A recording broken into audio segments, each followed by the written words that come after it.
গরমের ঠেলায় অস্থির হয়ে সানডেতে বেরিয়েই আমরা প্রথমে গেছিলাম হাই রোড দিয়ে একটু লং ড্রাইভে। দেন সেখান থেকেই আমরা যাই বাস স্ট্যান্ডের পরিণীতা লজের ঠিক অপোজিটে এই দাদার কাছে পনির ঘুগনি খেতে। ঘুগনির স্বাদ তো ভালো ছিলই, তার সাথে এই যে কাঁসার বাটিতে পরিবেশন করার ব্যাপারটা কি দারুণ, তাই না?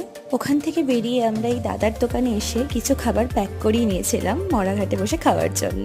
দেন মরাঘাটে এসে দেখি সে যে কি ভিড়, একটাও বসার জায়গা ফাঁকা ছিল না।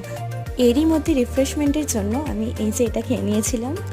মরাঘাটে বসে লুডো খেলতে খেলতে আমরা এই পকোড়া আর আইসক্রিমটাকে এনজয় করছিলাম। এই যে ইনিও বেরিয়েছিলেন, তবে সেই মুহূর্তে এনাকে দেখে মনে হচ্ছিল ইনি পারলে প্রায় ফোনের মধ্যেই ঢুকে পড়বে।